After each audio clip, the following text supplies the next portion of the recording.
여호와가 너를 항상 인도하며 메마른 곳에서도 내 영혼을 만족하게 하며 내 뼈를 권고하게 하리니 너는 물된 동산 같겠고 물이 끊어지지 아니하는 샘 같을 것이라.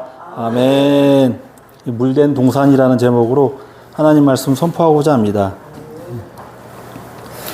우리 수련의 주제가 나를 향하신 예수님의 시선, 또 세상을 향하신 예수님의 시선이잖아요. 세상을 어떻게 바라보시나 예수님께서. 이사야 58장 1절에서 12절까지 하나의 스토리가 이어지거든요. 전체 다 읽기에는 너무 시간도 오래 걸리고 집중력이 흐려질 것 같아가지고 마지막 절 이제 11절을 대표해가지고 선정했고요. 이렇게 은혜로운 말씀, 희망의 메시지잖아요. 그래서 하나님이 우리에게 좋은 말만 해주시는 줄 알았는데 제가 앞에 보니까 신랄하게 비판하세요. 이스라엘 백성을. 그러니까 이사야가 이거 글을 쓸 때 바벨론 포로 시기에 이제 포로 이후 끝나고서 이제 이스라엘에 다시 들어가서 하나님께 예배 드리는 상황을, 그 미래의 상황을 보고서 이걸 작성했다는 사람도 있고, 아니면은 바벨론 포로 생활에서 이제 다시 돌아가서 그걸 눈으로 보고서 하나님의 말씀을 듣고서 적었다는 사람도 있고, 이게 두 가지 부류인데, 중요한 것은 현실의 이스라엘 백성들은 어땠냐? 겉으로는 금식하고 하나님을 간절히 찾는 것처럼 보여요. 근데 하나님은 침묵해 하셔. 그러니까 백성들이 되게 억울해해. 이렇게 금식하고 죄를 뿌리고 열성을 다하는데 왜 하나님은 응답하시지 않지? 그 대답에 대한 답변이에요. 그러니까 겉모습은 1절, 3절에 보면 겉모습은 되게 완벽한 이스라엘 백성이에요. 포로 생활 이후에 다시 돌아가서. 또 이스라엘 백성이 자기 정체성을 유지한다는 것도 대단한데, 또 예배를 드린다는 거 어떻게 보면 대견해 보여요. 우리나라 30년 동안 일제 침략 받고 나서 이제 38년 동안 해방되니까 나이 드신 분들은 해방의 기쁨을 하는데, 여러분 같이 이제 일제시대에 자란 사람은, 나 일본 사람인데? 해방이 뭐지? 내가 왜 조선 사람이라고 불리지? 일본말로 말하고 생각하는데. 그러니까 좀만 더 이어졌으면은 대한민국이라는, 그러니까 조선이라는 정체성마저 다 사라질 뻔했어요. 근데도 정체성을 유지케 하신 것은 뭔가 하나님의 기쁜 뜻이 있었기 때문이죠. 숱하게 많은 민족과 나라가 멸망했어요. 여러분 다 아시죠? 다 이유가 있다, 살아난 것은. 그렇게 봤을 때 이스라엘 백성들이 하나님께 금식까지 한다니까, 내가 봤을 때는 되게 훌륭한 하나님의 백성인 것 같은데? 근데 하나님은 응답을 안 하셔. 하나님은 이사야한테 이렇게 명령하세요. 크게 외치라. 내 목소리를 나팔같이 높여가지고 내 백성의 허물을 알려라. 강력하게 말씀하세요. 조용히 이렇게 조근조근하게 얘기하는 게 아니라 나팔처럼 크게 외쳐가지고 백성들의 죄를 낱낱이 드러내래요. 그러니까 2절에서 보면은 이스라엘 백성이 날마다 하나님을 찾으며 그를 알기 위해 즐거워하는 사람들인데, 마치 의를 행하고 하나님의 법도를 저버리지 않는 사람들처럼, 백성들처럼 행동을 하는데, 겉만 보면은 이만큼 신실한 사람이 없어. 그런데 왜 하나님은 이들의 죄를 나팔처럼 외치라고 이사야에게 말씀하셨을까? 3절에 백성들이 이렇게 항변을 해. 우리가 금식하는데 왜 주께서 돌보시지 않습니까? 우리가 마음을 괴롭게 하는데 왜 주께서 알아주시지 않습니까? 마치 하나님과 거래를 하듯이. 하나님은 부족한 게 없어요. 하나님이 돈 필요해서 헌금을 받는 게 아니라니까요. 하나님을 사랑하고 베풀기를 원하시는데 베푸는데 그냥 베푸는 게 아니라 나의 마음에 합해야 돼요. 하나님 마음에 들어야죠. 하나님이 원하시는 삶을 살아야지 되죠. 내가 이만큼 하나님께 금식하고 했으니까 하나님도 그만큼 응답해 주셔야지. 이게 신앙관계가 아니라 계산이 되어버리는 거죠. 그러면서 3절 이사야 58장 3절에서 5절까지는 그들의 이스라엘 백성의 위선을 폭로하세요. 금식을 어떻게 어떤 모습을 했는지 구체적으로 폭로하시는데 오히려 금식일에 자기 욕망과 욕구, 자기 일을 추구하고 일꾼들을 압제했어요. 금식하는데 서로 다투고 싸우고 악한 주먹으로 사람을 쳤어.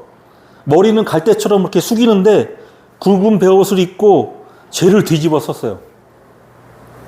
겉모습은 경건 그 자체인데 그 금식하는 손으로 사람들을 압제하고 굽은 머리 아래서 다툼이 끊이지 않았어요. 하나님께서 단호하게 이사야 58장 5절에 말씀하셨어요.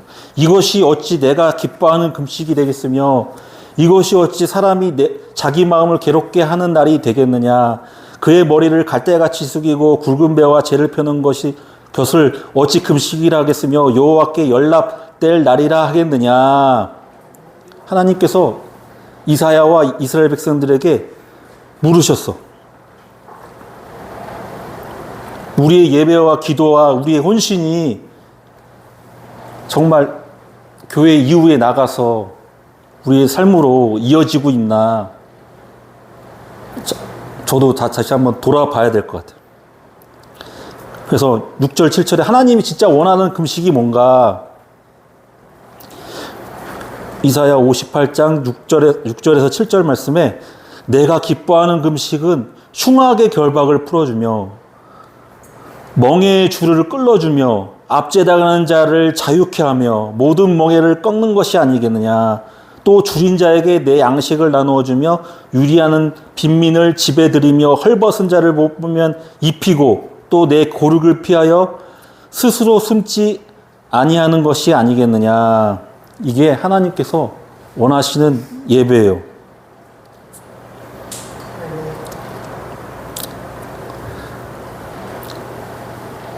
이제 이 세상은 동물의 왕국, 양육강식의 세계라고 말하잖아요. 믿지 않는 사람들은. 그래서 돈 못 벌고 못생기고 힘없고 의욕이 없으면은 그냥 도태돼서 죽을 뿐이다 라고 하고 그냥 방기해버려.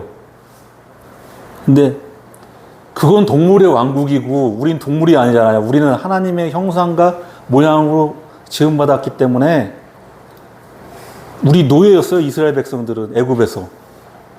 물론 거기에서도 뭐 부족하고 또 능력이 떨어지고 하는 사람이 있겠죠.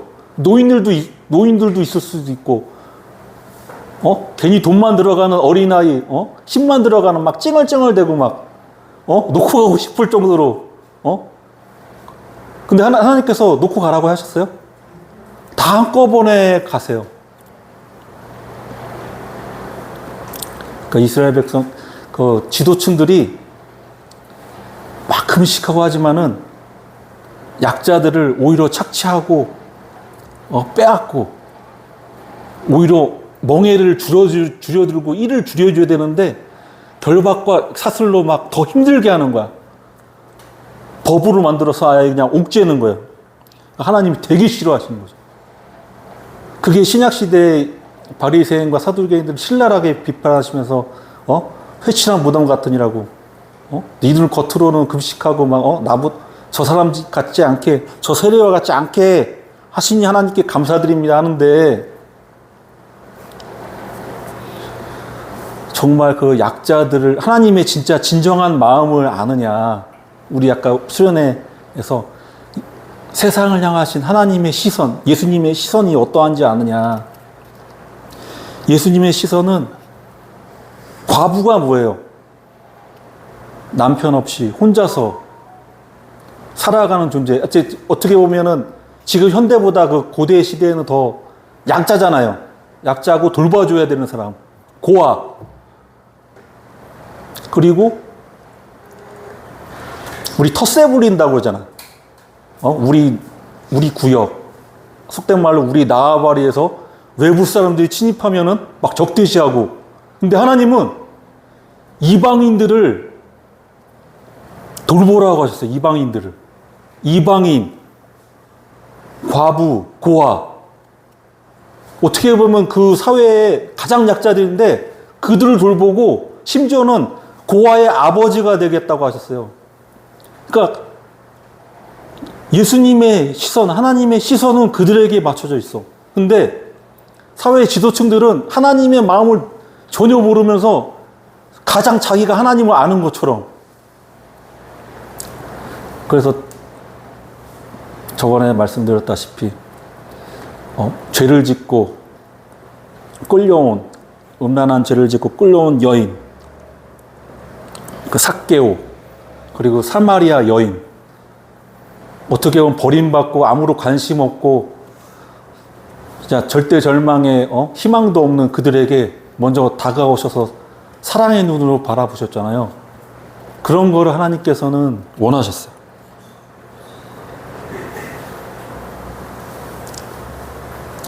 그러니까 하나님께서 원하시는 예배는 더 긴 기도, 엄격한 금식, 화려한 예배가 아니라 대신 옆에 있는 사람, 눌린 사람, 굶주린 사람, 헐벗은 사람을 돌보라고 하십니다. 그래서 하나님과 우리와의 관계인 수직적인 관계도 중요하지만 우리 같은 세상에 살고 있는 이 수평적인 관계도 중요하다. 근데 이스라엘 백성들, 그 지도층들은 수직적인 관계만 보느라고 주변의 이웃을 돌보지 않았어요. 근데 아까 이 말씀이 어디서 본 것 같지 않아요? 신약에 예수님께서 자연스럽게 떠올려지더라고요. 누가복음 4장 18절에서 19절에 주의 성령이 내게 임하셨으니 이는 가난한 자에게 복음을 전하게 하시려고 내게 기름 부으시고 나를 보내사 포로된 자에게 자유를, 눈먼 자에게 다시 보게 함을 전파하며 눌린 자를 자유롭게 하고 주의 은혜의 해를 전파하게 하려 하심이라 하였더라. 여기 보니까 주의 성령이 내게 임하셨대요. 공생의 사역을 먼저 시작하셨어. 하나님의 아들인데 성령님이 임하시니까 그때부터 공생의 사역을 시작했어요. 하나님의 아들들도 성령님께서 임하셔서 하나님의 일을 충분히 감당했는데, 그래서 최시영 목사님이나 우리 김연애 목사님이나 수련회에서 성령을 받아야 된다고 강조하신 이유가 우리 힘으로는 할 수가 없어요. 하나님의 일을 성령님이 주신 힘으로만 할 수 있습니다. 그렇다고 해서 방언 받은 거 참 축하할 일이고 성령 체험한 거 참 축하할 일인데 방언 못 받고 했다고 해서 좌절하고 낭망할 필요가 없어요. 여러분도 다 예수님을 구세주로 영접하고 계시죠? 아멘. 믿고 계시죠? 아멘. 예수님을 주라 시인한 것은 여러분의 힘과 능력과 지혜와 지식이 아니라 성령님께서 깨닫게 하시고 선포케 하신 거예요. 성령님께서 임하신 거지.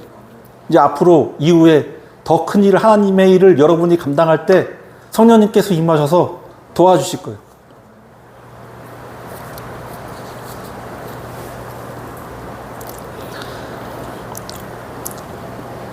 그러니까 하나님께서는 이스라엘 백성들에게 할 말은 다 하셔. 왜냐하면은 하나님은 자기의 마음에 합하지 않으면은 답답하신 것 같아.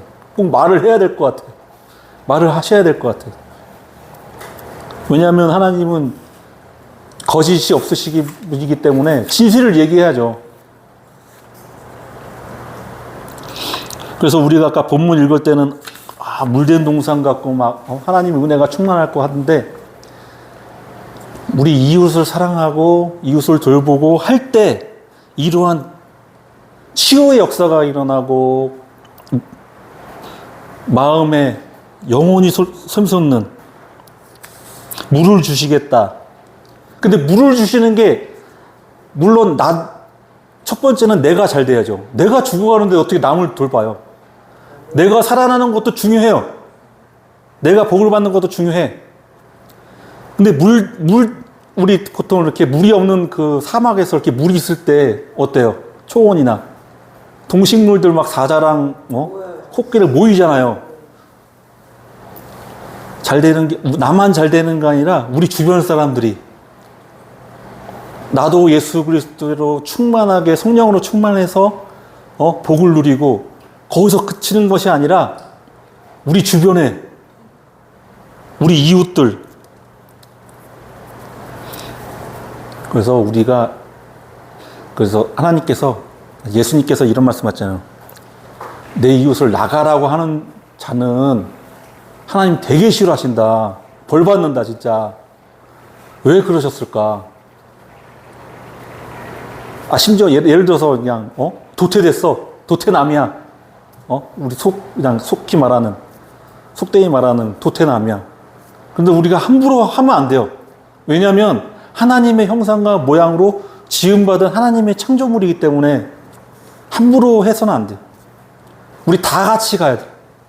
그래서 선진국 어떤 나라를 선진국이라고 해요? 장애인과 약자를 돌보는 그런 나라를 복지국가 선진국이라고 하잖아요. 나 심지어 이런 얘기도 있어. 북한에서 이렇게 장애를 갖고 태어나면은 돌보는 게 아니야. 그냥 어디 가는지 갑자기 없어져. 사라져. 그런 나라가 복지국가 선진국가예요? 우리 동물이 아니에요. 동물은 그럴 수 있어. 동물은 이렇게 그 동물의 왕국 보면은 사자 새끼가 이렇게 어디 물려가지고 어떻게 할 수가 없어. 사람이 도와줘야 돼.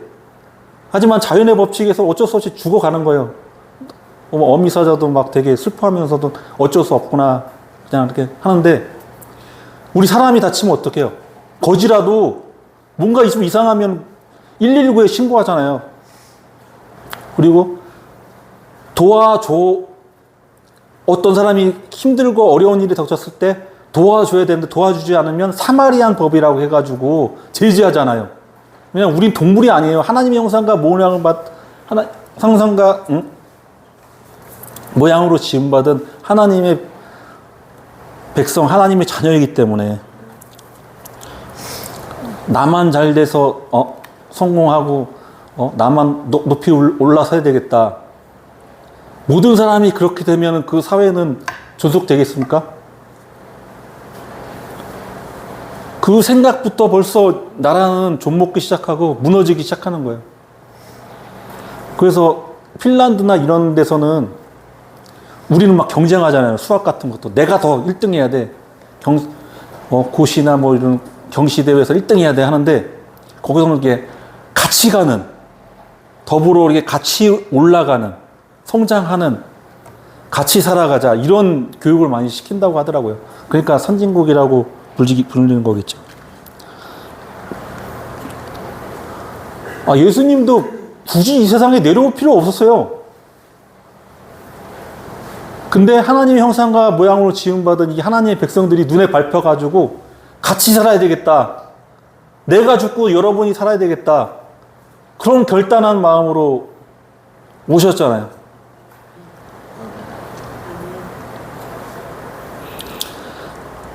그래서 우리 이웃을, 하나님과도 관계도 중요하지만 하나님의 은혜와 사랑을 받아서 그 사랑을 나만 갖고 있는 것이 아니라 나눠야 되겠다. 그런 마음과 자세와 생각을 갖고 있는 자에게 오늘 본문의 말씀처럼 물된 동산과 같이 복을 더하시고 뼈가 건강하게, 우리 그릇이 건강해져서 사랑을 담을 수 있게. 그래서 8절 12절에 이렇게 말씀하세요. 하나님은 이렇게 살아가는 자에게 놀라운 약속을 하셔요. 빛이 새벽같이 비칠 것이고 치유가 급속하게 임하고 부르짖으면 응답하고 부를 때 내가 여기 있다 하고 말씀하신다고 약속하셨고, 메마른 곳에서도 만족하게 하시고, 뼈를 견고하게 하시고, 물된 동산같이 물이 끊이지 않는 생과같이 될 것이다 라고 약속이 말씀하세요. 그리고 마지막 이사야 58장 12절에 내게서 날 자들이, 여러분들의 이 허리에 있는 후손들이, 여러분뿐만 아니라 여러분의 후손들이 오래 황폐한 되는 곳에서 곳들을 다시 세울 것이며, 너는 역대의 파괴된 기초를 쌓으리니 너를 일컬어 무너진 데를 보수한 자라 할 것이며, 길을 수축하여 거할 곳이 되게 하는 자라 하리라. 여러분뿐만 아니라 여러분의 자손들이 황폐화된 예배의 제단이 무너진 것을 엘리야가 다시 수축했잖아요. 다시 하나님과 관계를 회복하고 하나님께 경배와 찬양하면서 교회를 세워가는, 예수님께서 교회의 모퉁이돌 되시고 우리가 하나하나의 그 지체가 돼서 교회를 세워나가고, 여러분 후손이 교회를 세워가서 하나님께 영광 돌리는 그런 축복을 주신다고 약속하셨습니다. 여러분들은 단순히 응답받는 자가 아니라 무너진 것을 세우고 길을 회복하는 자로 부르셨어요. 그래서 이사야 58장에 약자들을 돌보고 섬기는, 나만 잘 되는 것이 아니라 같이 잘 되게 하는, 더불어 잘 되게 하는 그런 삶을 살 때 이 세상에서 예수님이 시작하신 회복의 사역을 이어가는 사람이 되는 거예요. 그래서 이사야 58장을 완벽하게 이루신 분이 예수님이세요. 그리고 예수님께서 공생의 사역을 하신 것처럼, 예수님께서 성령을 받고서 공생의 사역을 시작한 것처럼, 우리도 오순절날 다락방에 성령이 임하신 것처럼 성령님께서 오셔서 우리도 예수님처럼 눌린 자를 자유케 하고 병든 자를 고치고 귀신을 쫓아내는 사역을 하는 거죠. 예수 충만이 성령 충만이라고 했습니다. 우리가 수련회에서 성령님을 모시려고 한 이유는 예수님처럼 하나님을 사랑하고 이웃을 사랑하기 위해서입니다. 하나님의 말씀을 받고 순종하셔서 12절 말씀처럼 여호와께서 여러분들을 항상 인도하고 메마른 곳에서도 영혼을 만족해 하며 뼈를 견고하게 하고 물된 동산 같은, 물이 끊어지지 않는 생과 같은, 또 무너진 곳을 세우고 제단을 세우고 하나님께 경배와 찬양하는 믿음의 형제자매 다윗 공동체가 되시기를 나사렛 예수 그리스도의 이름으로 축복합니다. 축복합니다. 축복합니다. 네.